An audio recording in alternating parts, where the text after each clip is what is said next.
Suku Quraisy teman-teman sekalian, mereka berkhianat tadi. Sudah kita tahu kesepakatan dengan Nabi SAW dan muslimin. Dan pengkhianatan mereka sangat berbahaya terhadap kota Madinah dan muslimin. Di sini pelajaran penting. Tidak bolehnya menunda hukuman terhadap para pengkhianat agama. Karena mereka akan mengulanginya kalau dibiarkan. Pengkhianat agama nggak boleh sama sekali. Kalau gini, jadi dalam Islam gini teman-teman. Kalau sesuatu perbuatan terjadi, kepergok dihukum. Walaupun sudah minta maaf. Itu hukum syar'i kita. Misal ada orang berzina, ditangkap di kamar hotel, ketahuan, ada saksinya. Lalu kemudian dia dipenjara. Sementara proses dia taubat. Tetap dihukum. Pencuri, ketangkap, kepergok lagi mencuri, ditangkap, diproses di penjara. Ternyata dia taubat di penjara, tetap dipotong tangannya. Seperti itulah. Ya. Jadi Quraidah di sini berkhianat dan memang kepergok, ketahuan dia berkhianat. Walaupun nanti mereka mau minta maafnya tidak bisa sama sekali. Karena kalau tidak pengkhianat berbahaya. Di sini perintah yang sangat luar biasa dari Allah SWT kepada Jibril AS. Nabi bahkan belum sempat mandi, langsung diperintahkan menuju ke suku Quraidah. Pada saat tiba di depan benteng suku Quraidah, Rasulullah SAW memerintahkan para sahabat melindungi beliau dengan perisai sampai para Yahudi Bani Quraidah bisa mendengar suara beliau. Artinya Nabi SAW berjalan terus sampai depan pintu gerbang, tapi para sahabat menameng dengan perisai-perisai. Sebagian riwayat menjelaskan kalau perisai para sahabat, jadi sahabat saling menopang satu sama yang lain. Jadi ada sahabat yang naik di punggung sahabat yang lain sambil pegang perisai. Terus sangat tingginya perisai itu dibuat melindungi Nabi SAW. Pada saat itu Nabi SAW mengucapkan kalimat teman-teman sekalian yang belum pernah Nabi ucapkan kalimat seperti ini. Nabi orangnya selalu santun kalau bertutur kata, tapi pada saat itu Nabi mengatakan, wahai saudaranya kera dan babi, telah datang dari Allah Azza wa Jal, Allah yang maha mulia dan maha tinggi, penghinaan dan kehancuran kalian.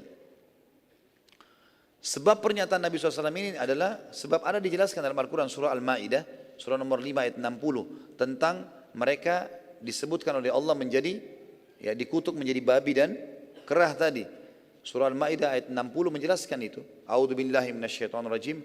Qul hal unabbi'ukum bisyarrin min dzalika mathubatan 'indallah man la'anahu Allah wa ghadiba 'alaihi wa ja'ala minhumul qiradata wal khanazir wa ja'ala minhumul qiradata wal khanazira wa 'abada at-taghut ulaika syarrum makana wa adallu an sawa'is sabil. Katakanlah, apakah akan aku beritahukan kepada kalian tentang orang-orang yang lebih buruk pembalasannya daripada orang-orang fasik itu di sisi Allah, yaitu orang-orang yang dikutuki dan dimurkai Allah. Di antara mereka ada yang dijadikan kerah dan babi, dan orang-orang yang menyembah tagut atau selain daripada Allah. Mereka itu lebih buruk tempatnya dan lebih tersesat dari jalan yang lurus. Yang Allah maksudkan adalah orang-orang Yahudi. Dan ini juga perbuatan mereka karena mereka melanggar memancing di hari Sabtu, sebagaimana Allah sebutkan dalam surah Al-Baqarah ayat 65. Suku Quraidah pada saat itu mengetahui akibat pengkhianatan mereka, dan Quraisy semuanya sudah pulang, Ahzab sudah bubar, maka mereka pun berusaha meminta maaf dan mengakui kesalahan mereka. Tetapi Nabi SAW tidak menerimanya, kecuali mereka menyerah dan tunduk dengan hukum Nabi SAW. Mereka menolak tunduk pada hukum Nabi SAW karena mereka sadar kalau mereka akan dihukum berat atas pengkhianatan itu. Mereka lalu mengirim surat kepada Nabi SAW. Kirimkanlah kepada kami sekutu kami dari kalian agar kami bisa bernegosiasi dengannya. Nabi SAW mengutus pada mereka seseorang sahabat bernama Abu Lubabah radhiyallahu anhu. Pada saat Abu Lubabah tiba, pemimpin suku Quraidah meminta saran. Abu Lubabah mengatakan tidak ada jalan lain kecuali kalian menyerah. Salah satu dari Yahudi berkata, kira-kira bila kami menyerah diri kami pada Muhammad, apa yang akan ia lakukan? Kata Abu Lubabah, tanpa aku sadari tiba-tiba tanganku sudah mencekik lehernya sambil berkata, pastilah kalian akan dibunuh.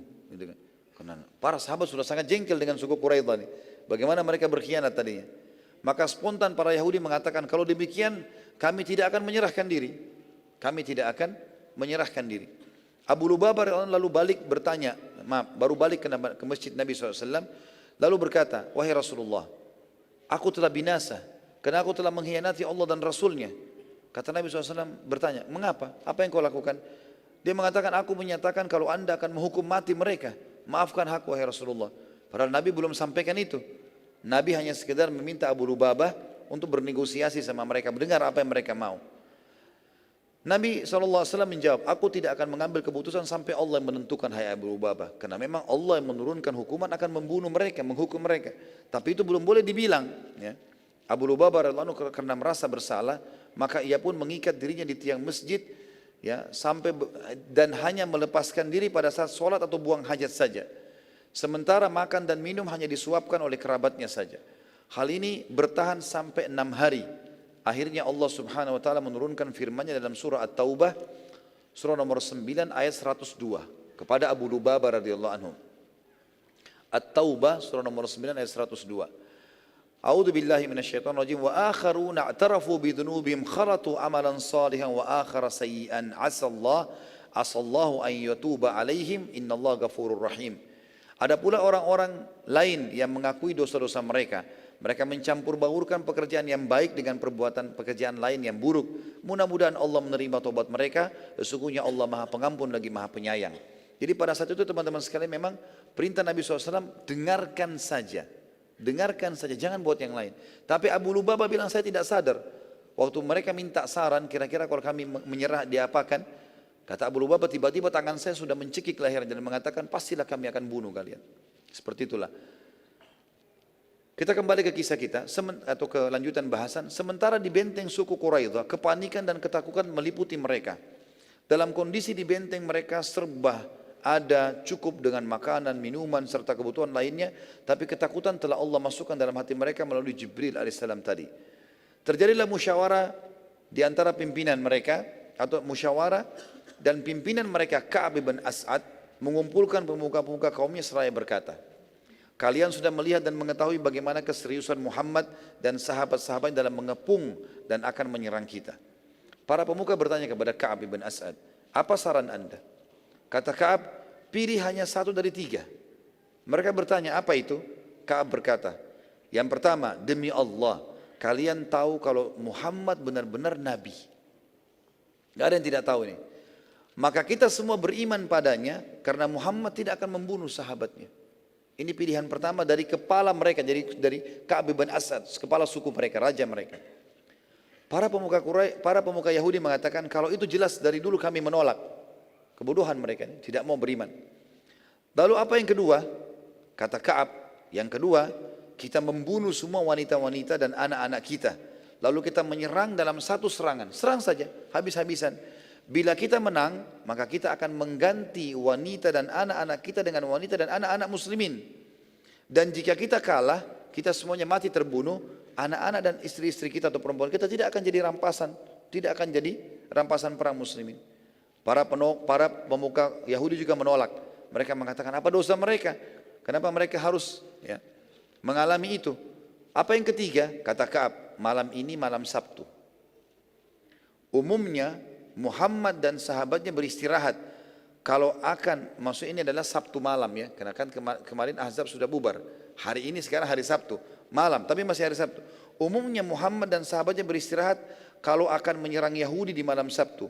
Dan hari Sabtu ya, karena mereka mengetahui kalau Yahudi tidak berperang pada saat itu. Maka kita serang saja mereka malam ini. Yahudi menolak dan berkata, wahai Ka'ab, Anda sangat mengetahui bagaimana pelanggar pancingan pada hari Sabtu diubah dan dikutuk oleh Allah menjadi kera dan babi. Maka kami juga tidak bisa melakukannya. Ka'ab berkata, kalau demikian demi Allah kalian sudah tidak ada lagi. Tidak ada lagi pilihan lain, tidak bisa melakukan apa-apa. Dan benar mereka akhirnya tidak dapat melakukan apa-apa sama sekali. Salah satu dari Yahudi, ada orang Yahudi bernama Amr bin Wud Sa'di. Ya, Amr bin Wud As-Sa'di. Ya. Ini mirip dengan namanya tadi orang Quraisy yang mati. Dia sempat keluar dari benteng dan menuju ke pasukan muslimin. Akhirnya ia ditangkap oleh Muhammad bin Maslamah radhiyallahu anhu yang sangat tegas dengan orang-orang kafir. Pada saat Muhammad bin Maslamah akan membunuhnya, dia mengatakan, izinkan aku menemui Nabi kalian.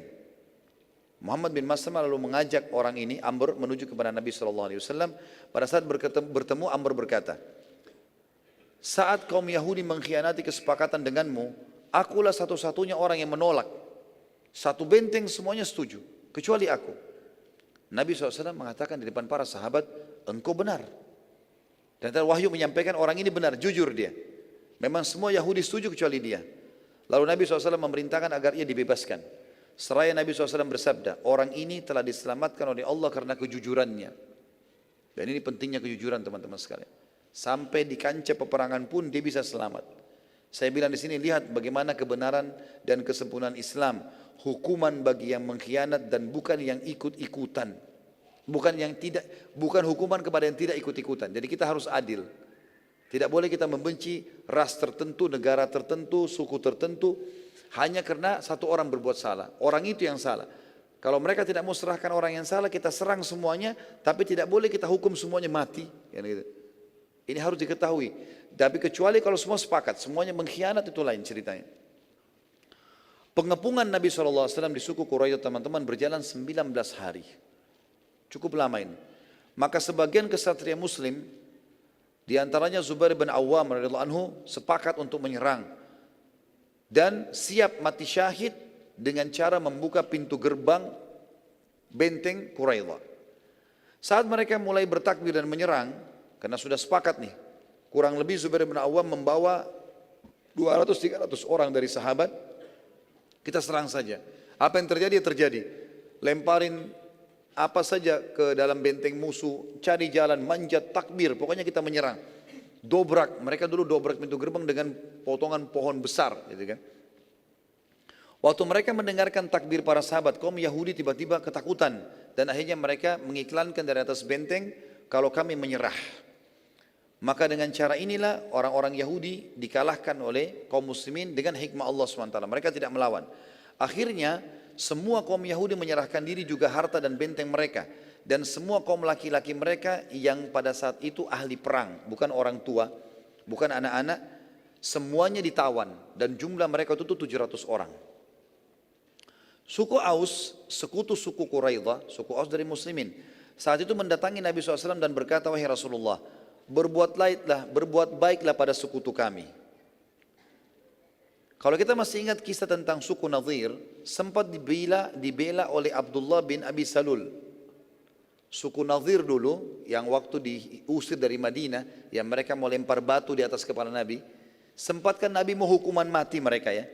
Tapi sempat datang Abdullah bin Abi Salul, pimpinan orang munafik dari suku Khazraj. Suku Khazraj.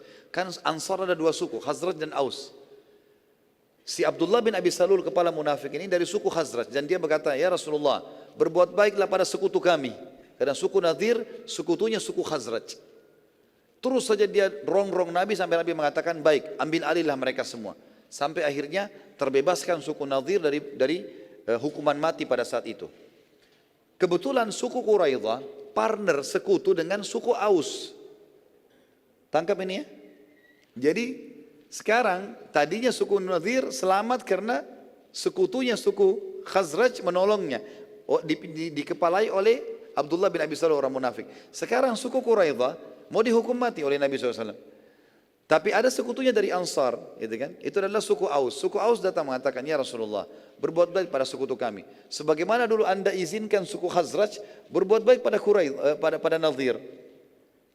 Nabi SAW sempat bingung waktu itu, arti kata di sini mengambil keputusan, lalu mencoba menawarkan pada suku Aus, kira-kira apa keputusannya. Maka pada saat orang saling bertanya satu sama yang lain, maka Nabi SAW bertanya, siapa kira-kira di antara Aus yang siap mengambil keputusan? Maka suku Aus mengatakan, yang terbaik adalah pimpinan kami, dan pimpinannya adalah Sa'ad ibn Mu'ad radhiyallahu anhu.